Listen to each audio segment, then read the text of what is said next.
네, 안녕하세요. 출란교실입니다. 이제 출란과 관련된 어떤 다른 유튜브 채널들을 보니까, 뭐 이구동성으로 날씨가 너무 덥다, 이런 말씀들을 많이 하시는데, 출란교실에서 늘상 제가 말씀드리는 것처럼, 이제는 이러한 날씨에 익숙해져야 됩니다. 이게 이상한 어떤 현상이 아니라는 거죠. 이제는 우리가 평소에 알고 있던 날씨가 이제 더 이상 정상적인 날씨가 아니다. 이제 오히려 지금과 같은 날씨가 정상적인 시대로 이제 기후 변화가 완벽히 이제 정착이 된 것 같아요. 물론 이제 서서히 진행은 되고 있겠지만 앞으로 이러한 현상이 일시적으로 올해만 왔다가 내년에 안 온다거나 하는 것이 아니라 계속 반복되면서 이루어지고 이게 고착화될 것 같아요. 거의 아열대성으로 기후가 이제 변화한다고 봐야 되는 것이죠. 그러니까 이것이 뭐 특별히 올해가 이상하다, 이거 어떻게 대처해야 되지, 이런 문제가 아니라 이제는 이러한 기후 조건이 우리나라의 정상적인 기후 패턴으로 자리 잡았다, 이런 관점에서 우리가 난초를 키우고 관리하고 또 날씨를 인식해야 되는 것이 아닌가 하는 생각이 듭니다. 이제는 우리나라가 온대성 기후가 아니라 이제는 아열대성 기후로서의 날씨로 접어든 나라다. 이런 관점에서 이제 우리가 이걸 이상하게 받아들일 게 아니라는 거죠. 일상적인 날씨라고 봐야 되는 것이죠. 올해 무척 더웠고, 뭐 작년에도 더웠습니다. 뭐 내년에도 무척 더울 거예요. 그러니까 앞으로 이것이 점점 심해지면 심해지지 나아지지는 않을 것이다. 이게 지구 전체의 기후의 변화, 이런 패턴 속에서 우리 에란인도 결코 자유롭진 않다. 이런 말씀을 좀 드리겠습니다. 그래서 여기에 대해서 우리 에란인들이 그럼 어떻게 해야 될 것인가? 뭐 기후가 더우니까 온도를 내리고 뭐 약을 치고 이러한 어떤 방법에서 머물러만 있어야 될 것이냐? 그렇지는 않다는 거죠.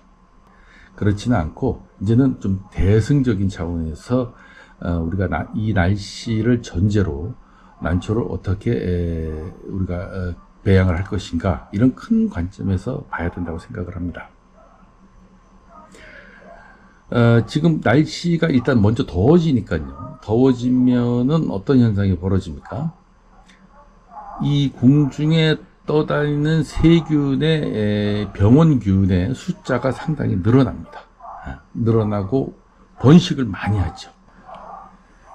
난실이 이렇게 있으면은, 난다이가 이렇게 있죠.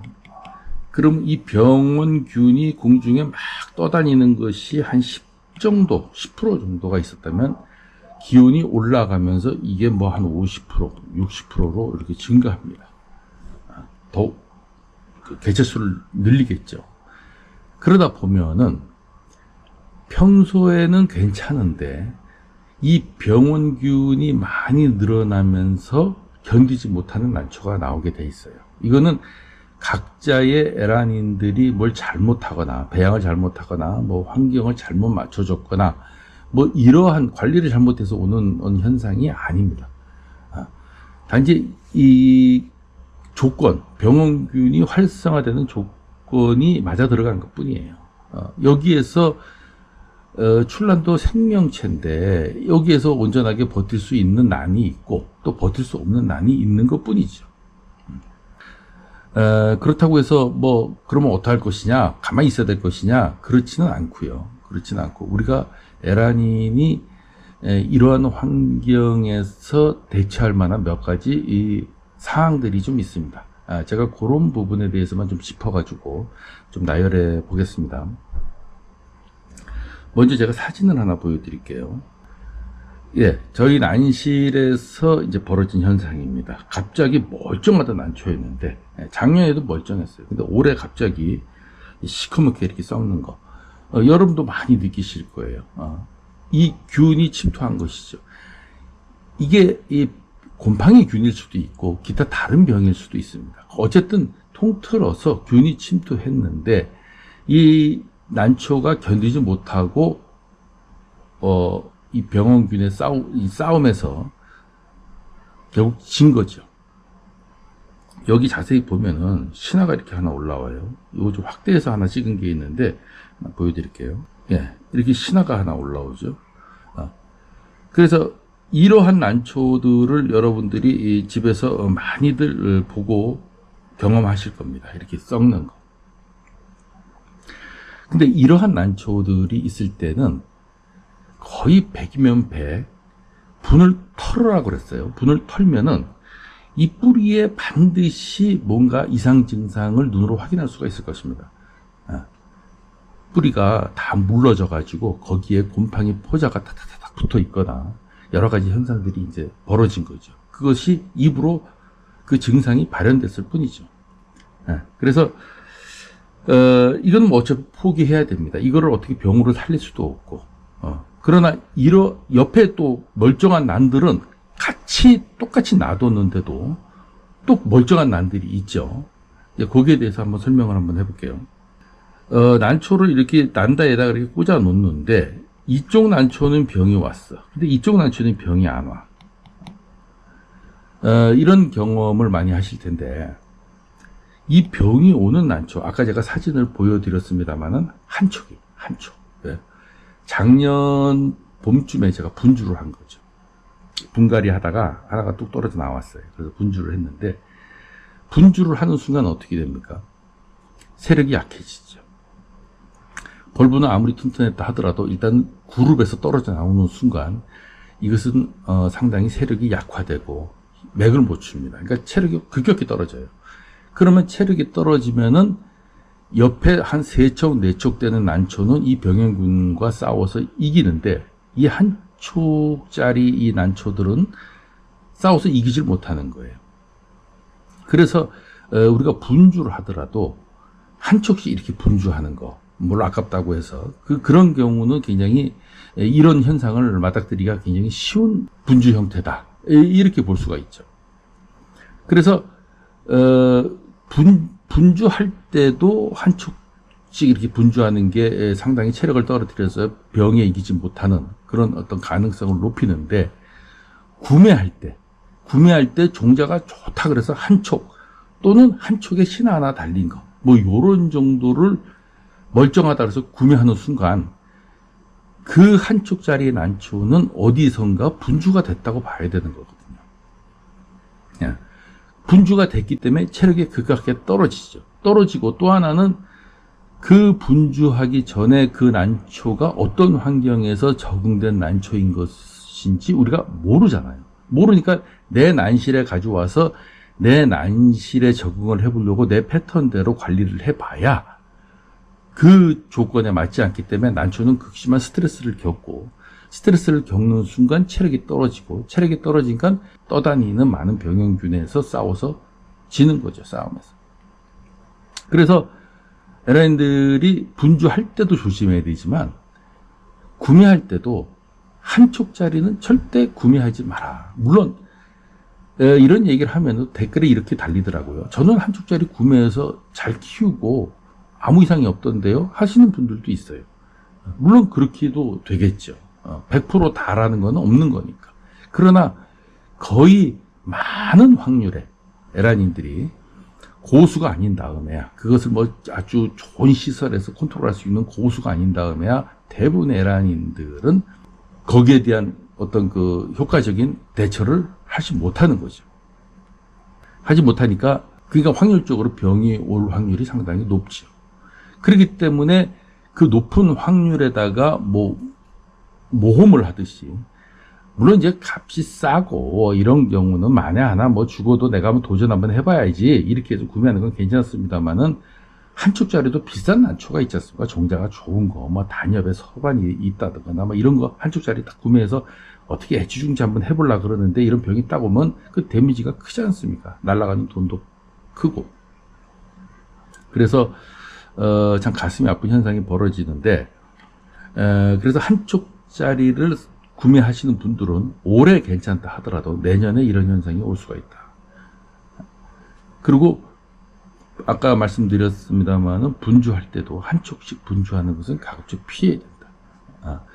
6, 7촉을 갖다가 2개로 분류해서 2분을 만든다거나 이런 건 괜찮은데 뭐 한 촉 내지 2촉씩 쪼개가지고 3분, 4분을 만들었다 이런 거는 가급적 피해야 된다. 왜냐? 이런 병에 견디지 못하기 때문에 확률이 상당히 높기 때문에 그래서 이러한 현상의 원인을 근본적으로 제거하고 그럼에도 불구하고 서너 촉이 되고 한 촉도 아니고 이런데도 이런 현상이 오는 난초가 화분이 있어요. 있는데 그런 것들은 뿌리에 뭔가 뿌리가 튼실하지 못하는 경우가 상당히 많습니다. 그래서 분을 털어보면 뿌리가 대부분이 물러가지고 쓸어버려야 하는 어떤 그런 상태로 놓여져 있는 거죠. 놓여져 있으니까는 그 썩어 있는 그 속이 텅 빈 뿌리에 곰팡이균이 침투해서 거기서 자생을 하고 축축하고 온도는 높으니까 거기서 자생을 하고 그러다 보면은 난초는 이 뿌리 부분에 곰팡이균이 번식했다는 걸 인식하고 뿌리 내림을 하지 않습니다.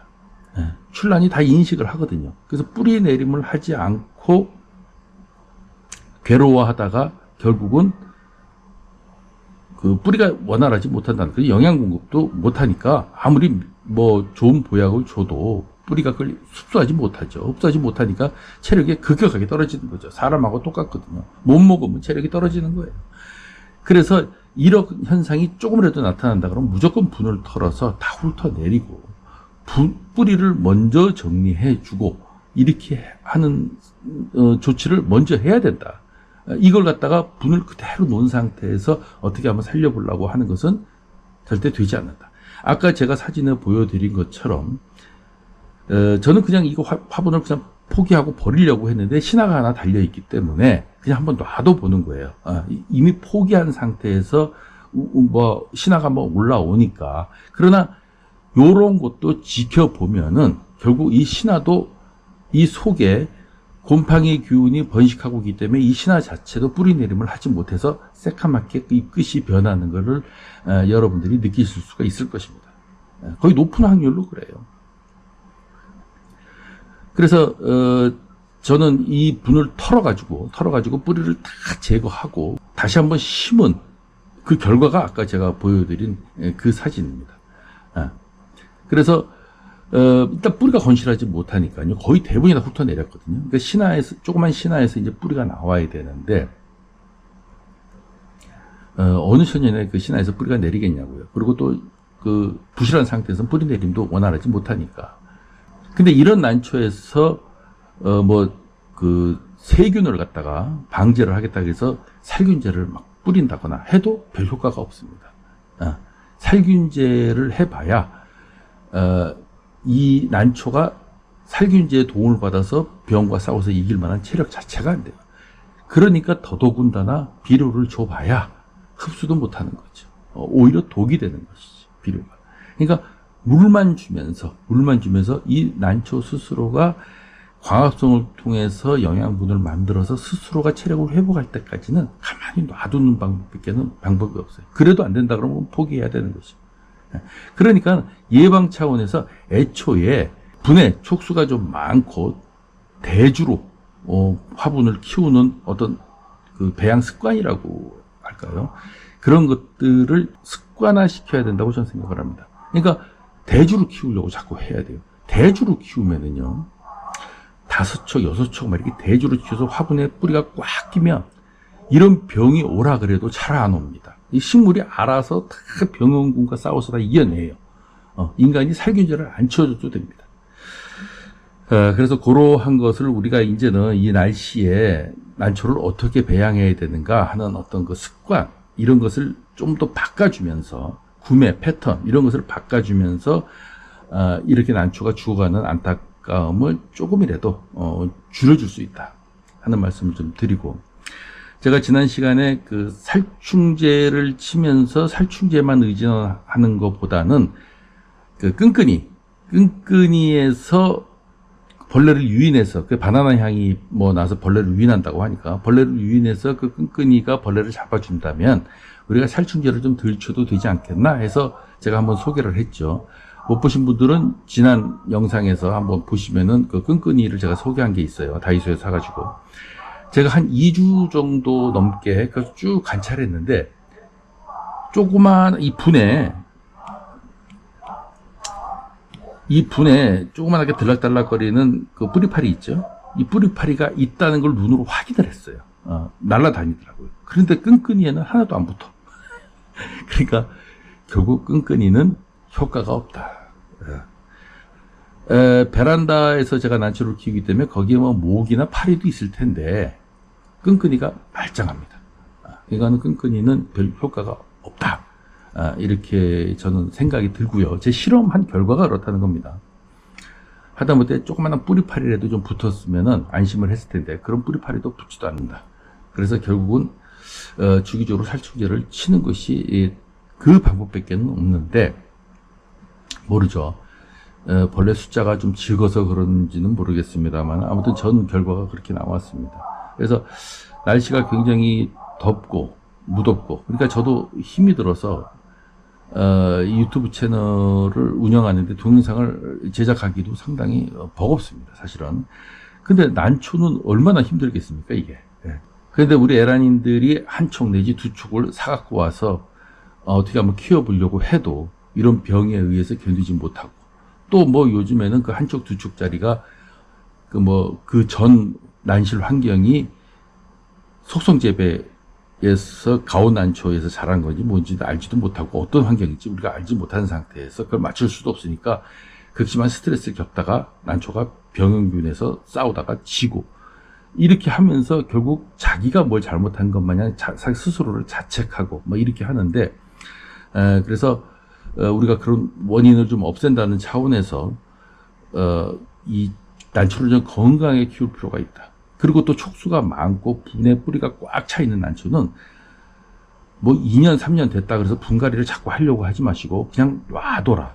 놔둬서 더 이상 신화 나올 자리가 비좁아가지고 이 분에서는 도저히 더 이상 커나갈 수 없다라는 것들을 꺼내서 분주를 할 게 아니라 좀 밑둥치기가 있다 하더라도 분을 좀 크게 해서 좀 더 분을 크게 해서 그대로 그냥 심어서 대주로 자꾸 키우려고 하는 그런 습관을 들여야 되고 그 대주가 너무 커서 요거는 좀 나눠야 되겠는데 싶으면 한 반 정도로 나눠도 한 4촉 5촉씩이 한 분에 될 수 있는 정도의 우리가 그 촉수는 유지해 줘야 된다.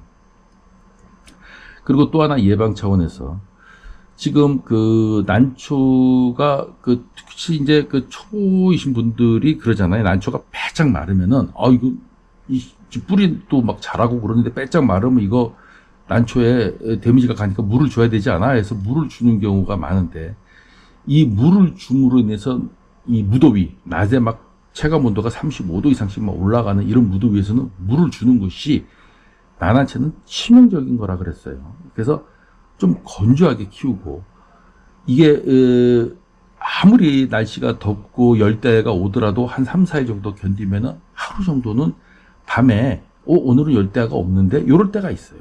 그럴 때 물을 한번 쫙 주고 요렇게 해서 가급적 물을 주지 않고 버티는 그런 물이 없으면 어떻게 됩니까? 조금 더 건조하게 키운다면 세균도 왕성하게 활동하지 못하거든요. 그래서 그러한 환경을 먼저 만들어 주고 온도도 떨어뜨려주는 노력을 하고 그리고 지금 벌어지는 이런 일상적인 날씨, 무더위 날씨, 아열대성 날씨 이런 것들을 현실로 받아들이는 그래서 장기적인 차원에서 우리가 난초를 어떻게 배양해야 될 것인가 이런 것을 고민해야 될 때가 아닌가. 지금 비가 오는 것도요. 뭐 장마가 오다가 갑자기 끊어졌다 그러는데 이제는 장마라는 것도 우리나라에는 어울리지 않고요.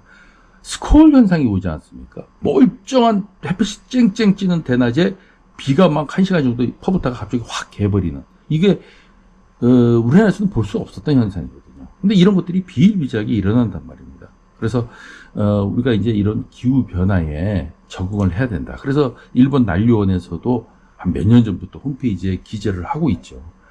이 기후 변화 이거를 현실로 받아들여서 난초 배양에 대한 패턴, 에란인들의 난초 배양하는 패턴을 근본적으로 바꿔야 될 때가 오지 않았냐. 이것을 지적하고 있었던 거예요. 그래서 우리 출란교실에서도 그런 부분에 있어서 좀 지적을 좀 하고 싶고, 그래서 집에서 키우시는 분들도 키우시는 분이지만 비닐하우스에서 난시 키우시는 분 있지 않습니까? 자기 스스로 젓거나 아니면 뭐 임대해서 쓰거나 이렇게 비닐하우스에서 키우시는 분이 있는데 이런 비닐하우스 비닐하우스의 제작을 할 때도 기존의 온대성 지방의 기후에 맞게끔 제작한 비닐하우스 갖고는 이제는 안 된다. 제가 중국의 그 광저우 지방에 갔을 때 난초를 키우시는 굉장히 많이 키우죠. 그런 분들의 난시를 비닐하우스를 한번 들어가 보니까 거기는 아예 아열대성 기후에 적합하도록 난시를 제작한 경우를 봤어요. 그래서 우리도 이제는 난실 같은 걸 제작을 할 때 아열대성 기후에 적합한 난시를 만드는 어떤 그 지혜를 발현해야 될 때가 오지 않았나. 이렇게 생각을 합니다. 우리 이제 난시를 질 때 대부분이 추위에 대한 예방에 집중해서 난시를 제작하는 경우가 상당히 많죠. 여름에는 그 검은 차양막을 쳐서 햇빛을 그냥 가려주는 정도에서 시설을 하시고, 겨울이 더 걱정이 되시니까 뭐 온수 파이프를 깐다거나 온도를 높일 수 있는 방법 뭐 이런 것들로 해서 난시를 제작하시고 그러는데, 이제는 겨울도 겨울이지만 이제는 그 아열대성 어떤 여름에 이것을 견딜 수 있는 난시를 제작해야 되는 것이 아닌가. 사실 겨울도요, 이제는 아주 추운 날이 점점 줄어드는 것 같아요. 작년에도 그랬지 않습니까?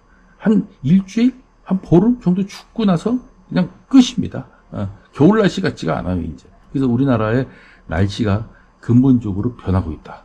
제가 이런 말씀 좀 드리려고 오늘 영상을 좀 제작했고, 이것이 어제 오늘 일이 아니고 앞으로도 계속 지속될 거라고 한다면은 우리가 난초를 키우는 근본적인 어떤 그 습성 이런 것들을 근본적으로 바꿔야 되는 것이 아닌가, 이런 생각을 좀 한번 해봅니다.